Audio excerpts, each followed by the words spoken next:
What's up, my Sleepy Dreeps? Welcome back to the channel, Sleepy Dreepy. Today we're going to be looking at a very interesting deck in Orbeetle VMAX combined with Sableye V.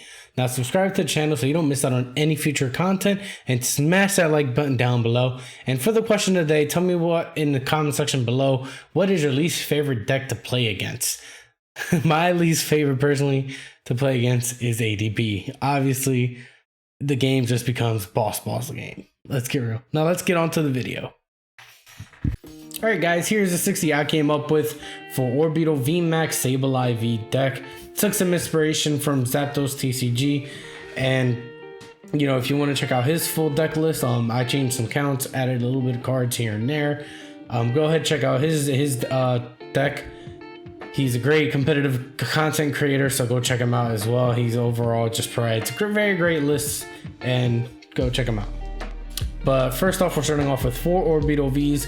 Orbeetle V has 180 HP, and it's a grass type, and its first attack is Strafe. For 1 grass energy, does 20 damage, and you may switch this Pokemon with one of your benched Pokemon. Now this attack, it's a great going second attack, where if you're forced to go second, you can just attach Strafe, chip, do some chip damage for 20, and then switch something into the active that you would prefer to have in the active.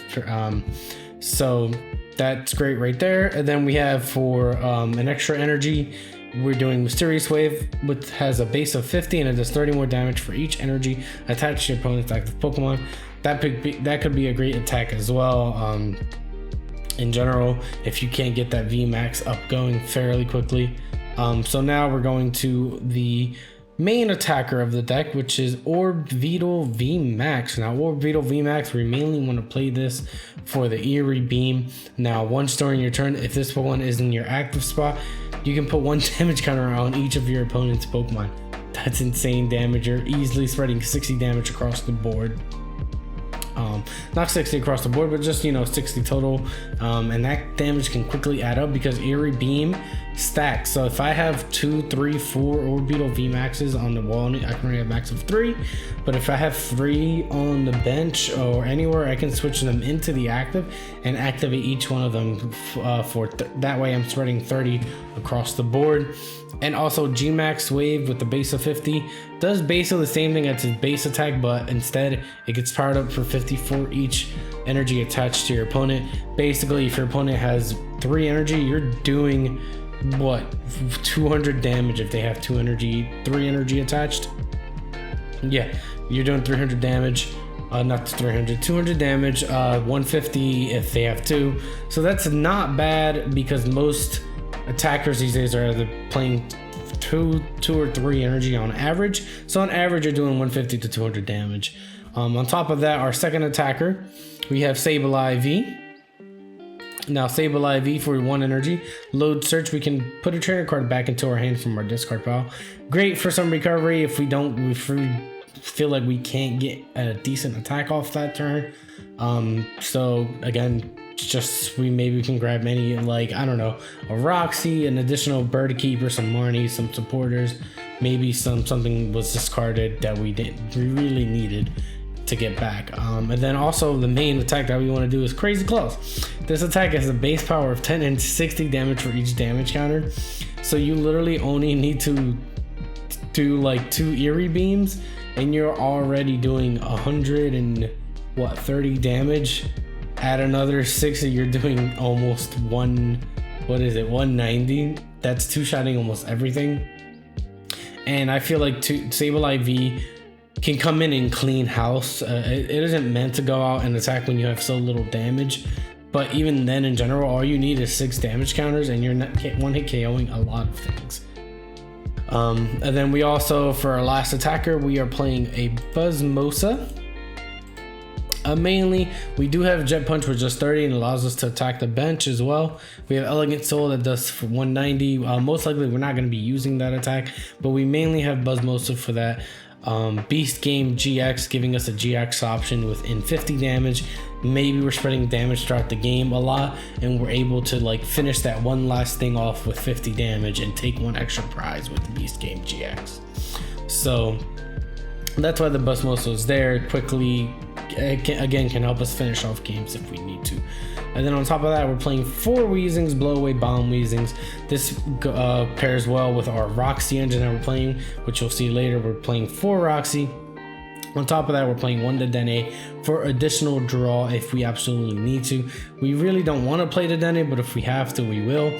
And then on top of that, we're playing 2 support mons or 2 tech mons and Mimikyu, and we're playing the heal block Mimikyu. This allows us to basically just stop Melon on the healing. Let's say we have a good chunk of damage on a VMAX because our Orbeetle VMAX attacked.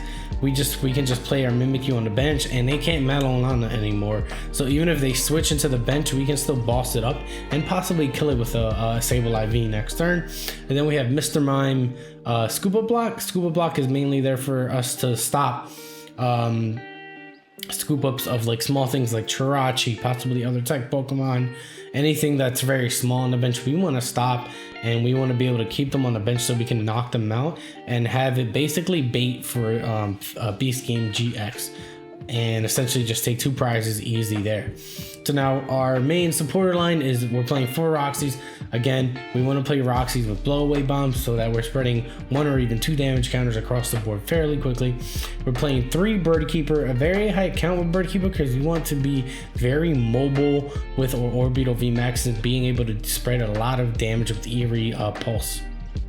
And on top of that, we're playing 2 Marnies and 2 Boss's Orders. 2 Marnies just to kind of disrupt our opponent a little bit, but also give us maybe we have a big hand but we have nothing playable, so we just Marnie that hand away and give us an additional hand or a fresh hand. And then we play Boss's Orders. Again, we're going to be spreading damage, so we want to take those kills precisely as we can.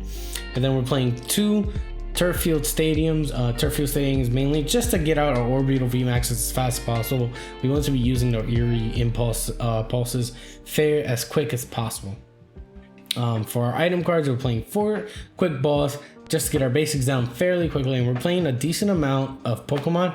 So we're playing Pokemon Communication. We're playing 18 total Pokemon, so honestly Weezings become target for Pokemon Communications if we don't have a Roxie or if we have a little one too many Weezings in our hand. So we can just Pokecom Weezing away and grab any Pokemon that we might need at the moment as well. We're also playing 4 Switch again, and we want to be very mobile with those Orbeetle VMAXs and switching them in and out of the active as much as possible. And then we're playing 3 Turbo Patch. I'm not 100% sure if I want to bring that up to 4. We'll test it out for a bit, but we're playing 3 Turbo Patch because I feel like we don't need to see it in our opening hand. But it would be nice to have our Sableye V powered up in a turn if we absolutely need to. And that gives us that possibility. And on top of that, we're playing 2 U-Turn boards. Like I said before, we want to be very mobile with our Orbeetle VMAXs, and playing U-Turn boards allows us to like bring those U-Turn boards back if they get discarded, and also it gives our Orbeetle VMAXs that mobility that they need. On top of that, we're playing 1 Reset Stamp just to disrupt our opponent when they start taking prizes before us, and then 1 Energy Spinner just to be able to, you know, dig in our deck for an energy that we might need at a time. And for our energy counts, we're playing 5 Dark Energies, 4 Grass Energies, and since Fire is still a big type, we're playing 2 Weakness Guard Energies. Some replacements for those weak guards energy could be an extra count of the grass and the darks, or even 2 aura energies. That's something I was thinking about, but decided that the weakness cards are too important because fire is big, and we'll see maybe the weakness cards don't even do anything for the matchup, because in my thought process is a lot of fire ducks and just play Giratina with Scoop Up Net Engine. Quick question comes to mind: Sentinel Scorch. Cashman, if you all know, was playing Giratina a lot in his Sentinel Scorch list. So I don't know, it might not do much, but I don't think we have a choice in order for us to be competitive with a grass type deck, which honestly might not even be. We need to play Weakness Guard Energy. So that is my 60 as stated before. I took some inspiration from Zapdos TCG. Go ahead, check out his channel. He's a great content creator as well. I hope you guys enjoyed that video. Have a nice day. feel free to leave a subscription down below. And remember, leave an answer to the question of the day below. What is your least favorite deck to play against? So I hope you guys have a good night and peace.